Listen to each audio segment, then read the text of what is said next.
Children, welcome to my channel. और आज हम क्लास 7th ऑक्सफोर्ड इंग्लिश की बुक में से द नारायणपुर इंसिडेंट चैप्टर जो है इसके क्वेश्चन आंसर्स हम देखने वाले हैं इस वीडियो के अंदर।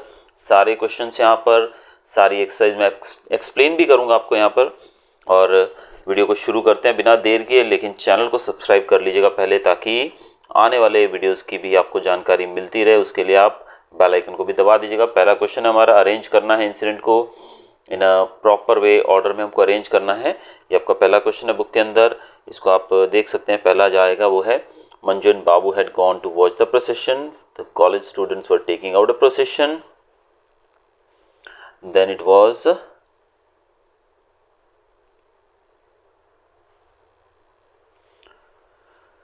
they served a notice on the collector when they reached the gates. After dinner, Suman came in with a boy who was carrying a cyclo-styling machine. Patil, the sub-inspector, came in to warn the family. Patil took away the machine. The police had come to search the house. तो ये जो arrange करना था हमको proper order में, यहाँ पर arrange कर दिया हमने। अब चलते हैं हम नेक्स्ट क्वेश्चन की तरफ बच्चों। क्वेश्चन नंबर 2 है, it's like a declaration of war. Explain करना है स्टेटमेंट को। The Narayanpur incident is set in the days of the British rule immediately after the quit India resolution was passed in Bombay. Babu and Manju longed to join the freedom struggle and hence they went to attend the procession taken out by the college students. Narayanpur incident जो है ये chapter हमारा set किया गया है British rule के दौरान, यानी कि ब्रिटिश रूल में जब भारत था उस समय की कहानी है। और क्विट इंडिया मूवमेंट जब चल रहा था, यानी कि क्विट इंडिया मूवमेंट का रेजोल्यूशन जब पास हुआ उसी समय ये बॉम्बे में पास किया गया था। उस समय बाबू और मंजू जो थे वो दोनों फ्रीडम स्ट्रगल यानी कि आज़ादी की लड़ाई में अपना योगदान देना चाहते थे। इसलिए दोनों जो कॉलेज स्टूडेंट्स का एक जुलूस निकल रहा था, एक प्रोसेशन निकल रहा था, उसको अटेंड करने दोनों चले गए। However, the procession was peaceful, true to the spirit of Mahatma Gandhi's non-violent passive resistance. When the procession reached the gate of the collector's office, they were barred from entering. After some bickering with the DSP at the gate, the students turned their backs and walked off chanting slogans. अब ये जो पूरा procession था पूरा शांतिपूर्ण तरीके से, पूरा नॉन वायलेंस से ही इसको किया गया था, लेकिन जब ये पहुंचे कलेक्टर ऑफिस के गेट पे तो इनको अंदर जाने से रोक दिया गया। डीएसपी जो रहते हैं, डिप्टी सुपरिटेंडेंट ऑफ पुलिस जो हैं, उन्होंने गेट पर रोक दिया। उनसे बातचीत भी हुई बच्चों की, और बातचीत के बाद बच्चे जो थे, स्टूडेंट जो थे, वो पीछे मुड़कर चल पड़े नारे लगाते हुए। Babu and Manju were disappointed at the obvious lack of drama and action at the site of the protest. When they asked Mohan, their elder brother, who was also a participant at the rally, whether they were scared or not, he assured them that it was all premeditated. The protesters wanted to warn the British government that they will have to face the consequences if they did not leave India, that from now on they will be treated like the enemy. अब ये जो बाबू और मंजू थे ये दोनों काफ़ी disappoint हुए इस पूरे सीन को देख करके। भी ड्रामा, कुछ एक्शन तो होना चाहिए ना। हम पुलिस वालों को मारते हुए या फिर उनको साइड करते हुए अंदर घुस जाते, जैसे मूवीज़ में, एक्शन मूवीज़ में सीन होता है। तो उन्होंने देखा ये तो बड़ा यार शांतिपूर्ण तरीके से उन्होंने मना बोला, ये लोग वापस मुड़ आए नारे लगाते हुए, तो कोई मज़ेदार बात ही नहीं हुई। उन्होंने फिर अपने बड़े भाई जो थे मोहन जो थे उनसे पूछा कि भाई ये क्या है, क्या ये लोग डरते हैं अंदर जाने से या पुलिस की मार से, या डर लग रहा है इनको। तो ऐसे में उन्होंने जवाब दिया कि ये जब सब कुछ था ये प्री मेडिटेटेड था, यानी कि पहले से प्लान्ड था।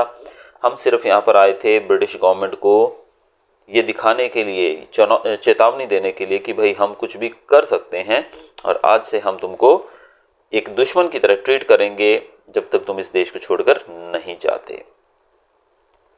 नेक्स्ट क्वेश्चन हमारा बच्चों, and this is my country as much as it is yours. ये मेरा भी उतना देश है जितना तुम्हारा है। The speaker sub inspector Patil was Mohan's father school friend. अब यहाँ पर जो बोल रहा है ये शब्द, ये सेंटेंस जिसने कहा है वो सब इंस्पेक्टर पाटिल जो है वो है, और वो मोहन के फादर का स्कूल फ्रेंड है। As a well wisher he had come to warn Mohan and his family about a police raid at their house. वो एक शुभ चिंतक की तरह मोहन को, उसके परिवार को बताने आया है कि उनके घर पे पुलिस की रेड पड़ सकती है।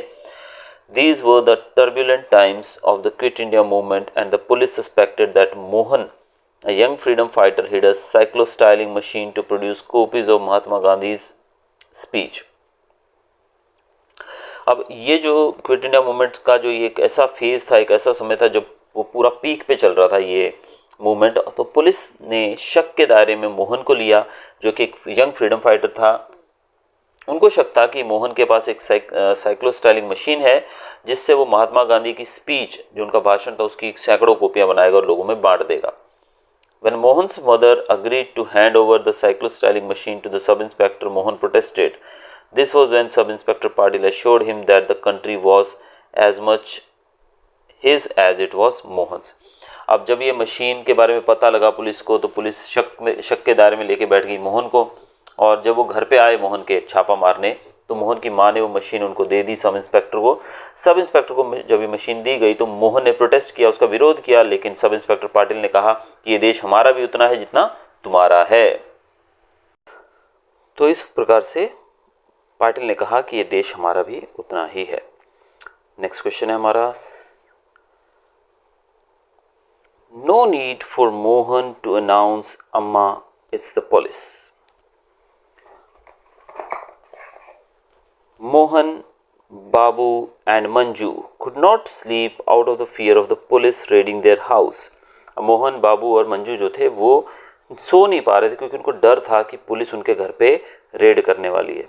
Amma pacified the children and put them to sleep.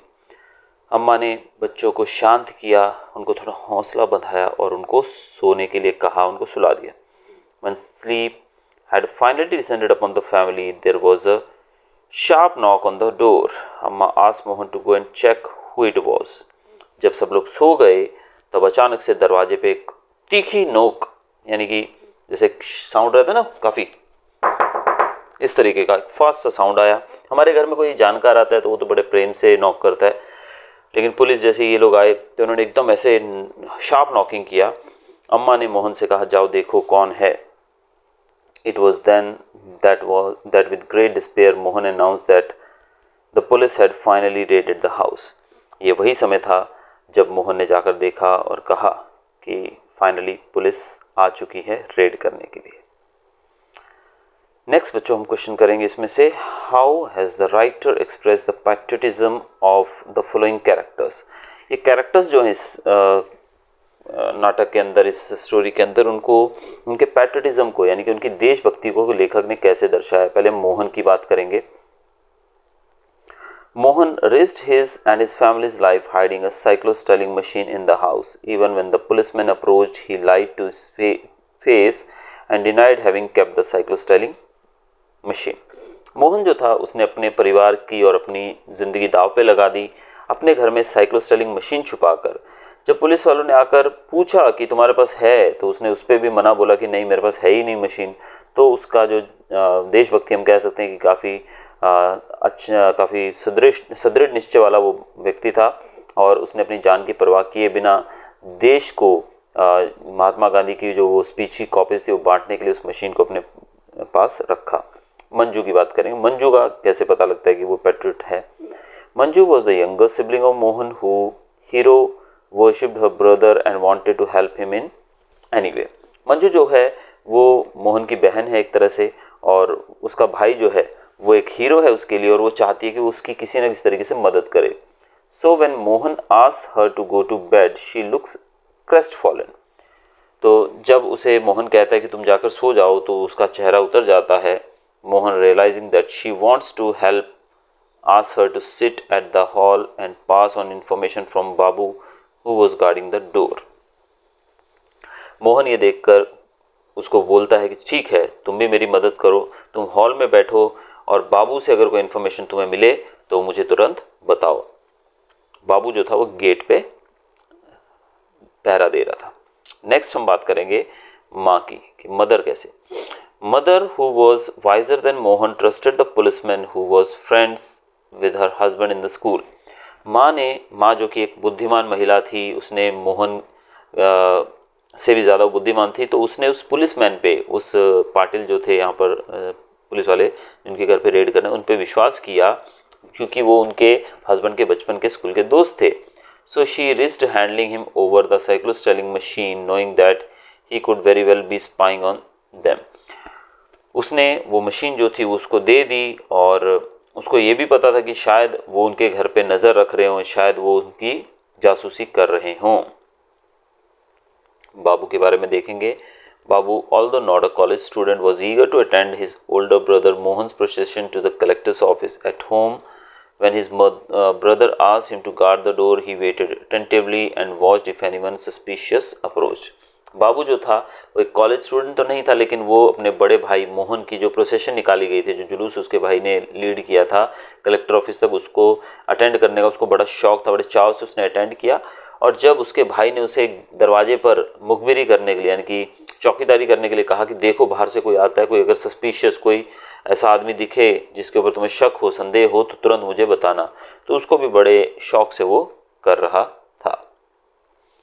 सुमन की बात करेंगे. A young girl who is active in the freedom struggle along with Mohan. वो एक यंग लड़की है, मोहन के साथ वो भी फ्रीडम स्ट्रगल में एक्टिवली पार्टिसिपेट कर रही है. Taking a risk against the Britishers, helping Mohan to cyclostyle Mahatma Gandhi's speech to reach it to the public. वो अपने जान को दाव पे लगाकर मोहन की मदद कर रही है उस स्पीच की कॉपीज बनाने में, जो कि पब्लिक तक पहुंचाई जा सके ताकि ज़्यादा से ज़्यादा लोग उससे इंस्पायर हो सकें. तो इस काम में काफ़ी रिस्क था और वो बिना डरे उसकी मदद कर रही थी.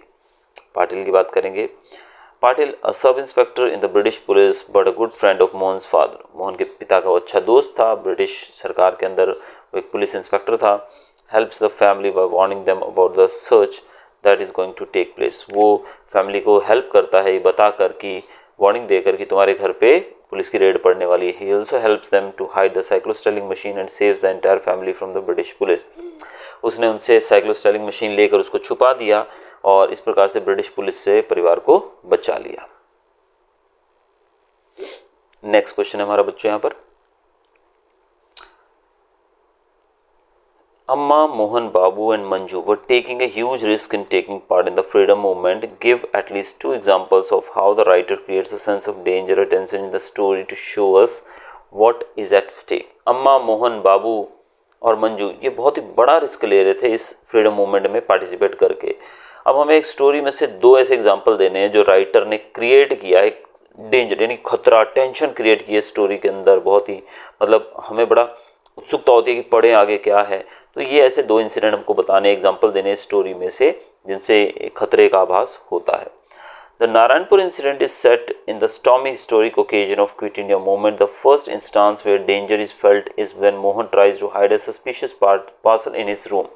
तो पहला यहाँ पर एग्जाम्पल जो घटना बताई गई है वो ये है जब मोहन अपने घर में, अपने रूम में एक सस्पिशियस यानी कि एक संदेहजनक डाउटफुल पार्सल छुपाता है. But he later agrees to Amma's insistence of hiding it in the puja room. लेकिन बाद में अम्मा के समझाने पे वो मान जाता है कि उसको पूजा रूम में, इनके भगवान के रूम में वो छुपा देता है. The suspicious parcel turns out to be a cyclostyling machine. This machine could make many copies of a letter or a document quickly. अब ये जो सस्पिशियस पार्सल तो था, इसके अंदर थी एक साइक्लोस्टाइलिंग मशीन, और ये मशीन जो है ये एक लेटर या एक पेपर की बहुत सारी कॉपीज बड़ी जल्दी बना सकती है. In spite of knowing that they were illegally bringing in the machine, Mohan and Amma decided to keep it in their house. पता था कि उन लोगों को पता था कि ये इलीगल है मशीन को रखना घर में, लेकिन फिर भी सबने उसको अपने घर में रखा, ये जानते हुए कि भी ये इलीगल है. The author builds up a sense of danger when he asks his younger sibling Babu and Manju to guard the front room and warn them if they see anyone approaching. दूसरा जो यहाँ पर example हम दे सकते हैं, जब उसने बाबू और मंजू से कहा कि तुम गेट के पास, बाबू बाहर खड़ा था और मंजू जो थी वो रूम में थी, हॉल में बैठी थी, ताकि उसको बताया जा सके अगर कोई सस्पिशियस आदमी आता है तो उसकी जानकारी अंदर दी जा सके. Soon enough Babu heard a man's bike stop outside their gate. जल्द ही बाबू ने सुना कि उसके घर के बाहर एक आदमी की बाइक रुकी है. He set up alert when the man got off his bike and tried to open their gate. Babu jumped up. He warned everybody that they had a visitor. वो आदमी उतरकर बाइक से उनका गेट खोलने लगा, तभी बाबू जंप करके सब लोगों को वार्निंग देता है कि हमारे घर में कोई आया है. This was the second instance where the writer has created tension to show forthcoming danger. अब यहाँ पर खतरे, आने वाले खतरे का आभास हुआ, ये बताया गया लेखक के द्वारा. The family was hiding a machine in which they were not supposed to possess in the first place. उन्होंने एक मशीन छुपा रखी थी जो उनके पास नहीं होनी चाहिए थी. The arrival of a stranger in such a situation was dangerous to say the least. और ऐसी सिचुएशन में जब आप इस जगह पर आप खुद भी होंगे तो आप देखो आपने घर पे कुछ ऐसी चीज़ रखी और तभी एक अनजान आदमी आपके घर में एंटर होता है, तो इससे ज़्यादा डर की बात हो ही नहीं सकती है. नेक्स्ट क्वेश्चन हमारा, how does the writer show us that the marcher were completely dedicated to the procession and the cause. अब जो लोगों ने उस जुलूस प्रोसेशन में भाग लिया था वो लोग कंप्लीटली डेडिकेटेड थे उस प्रोसेशन को और उसके उद्देश्य को उन्होंने सफल किया, ऐसा आप कैसे कह सकते हो. The student marchers were disciplined and knew what they were doing and why. Student marchers जो थे यानी कि जो लोग उस मार्च में शामिल थे वो बड़े डिसिप्लिन्ड थे और उनको पता था कि वो क्या कर रहे हैं. They stopped at the bad gates and handed over piece of paper, perhaps a representation from them to the British government. To the police officer turned about and marched back after shouting Mahatma Gandhi ki jai and responding to it with a jai. They came on a mission and returned after completing it. अब वो लोग जहाँ भी उनको रोका जाता था, gate वगैरह जहाँ मतलब बैरियर्स लगाए गए थे वहाँ रुक जाते थे. पुलिस वालों को और जो भी ब्रिटिश गवर्नमेंट के ऑफिशियल्स थे उनको वो एक पेपर देते थे जिसके ऊपर उनकी डिमांड्स लिखी होती थी, उनकी बात लिखी होती थी और वहाँ से फिर वो वापस मुड़ गए महात्मा गांधी की जय कहते हुए. एक आदमी बोलता था महात्मा गांधी की जय और बाकी लोग पीछे जय का नारा लगाते थे. तो इस तरीके से लगा कि वो जिस मिशन के लिए आए थे वो उनका कंप्लीट हो गया था. लास्ट क्वेश्चन हमारा बच्चों, what is the significance of the role of Patil the sub inspector. Sub inspector Patil के रोल के बारे में बताइए कि वो कैसे मतलब इम्पोर्टेंट था या क्या लगा आपको उसके बारे में. Though Patil is a sub-inspector working for the British government, his loyalties as an Indian make him sympathetic towards the activities of the Quit India movement. अब पाटिल जो है भले वो ब्रिटिश सरकार में वो सब इंस्पेक्टर के तौर पे काम कर रहे हैं लेकिन भारत के प्रति उसकी जो हम कह सकते हैं ईमानदारी या लॉयल्टी जो है वो हमें दिखाती है कि वो किस प्रकार से वो जो मशीन जो थी साइक्लो स्टाइलिंग मशीन जब उसके घर में मिली तो उसने उसको अपने पास रख लिया और उनको वार्न कर दिया था पहले से कि पुलिस की रेड पड़ने वाली. तो इसके उसकी देश के प्रति जो जिम्मेदारी है वो पता लगती है और थोड़ा सा हमें उसके प्रति सिंपैथी भी जागती है उसके बारे में. As he is a friend of Mohan's father, he is protective towards the family. He warns them of an impending search that enables Mohan to take Suman to a safer hideout. वो उनको पहले से बता देता है कि आपके घर में रेड पड़ने वाली, इससे मोहन जो है सुमन को लेकर अच्छी जगह पर एक सेफ जगह पर चला जाता है. And he takes away the copies evidence of their activities against the government. और वहाँ पर जो भी एक्टिविटीज़ उनके द्वारा की गई थी यानी कि जो साइकिल स्टाइलिंग मशीन में उन्होंने कॉपीज़ बनाई थी वो सब वो लेकर वहाँ से चला जाता है जो कि एक प्रूफ की तरह काम आ सकते थे उनको जेल में डालने के लिए, परिवार को मुसीबत में डालने के लिए. लेकिन इंस्पेक्टर जो पाटिल जो था वो वहाँ से सारे जो सबूत थे वो ले जाता है ताकि उस परिवार को बचाया जा सके. तो ये सब चीज़ें देखकर लगता है कि भले वो ब्रिटिश सरकार के लिए काम कर रहे हैं लेकिन उसके मन में कहीं ना कहीं भारत के प्रति जो प्रेम सद्भावना थी वो तो कहीं ना कहीं दिख ही रही थी. तो बच्चों ये था हमारा चैप्टर नारायणपुर इंसिडेंट. अगर अच्छा लगा वो वीडियो बच्चों तो चैनल को सब्सक्राइब कर लीजिएगा प्लीज़. अगले वीडियो में मिलते हैं फिर से. Till then goodbye, thanks for watching.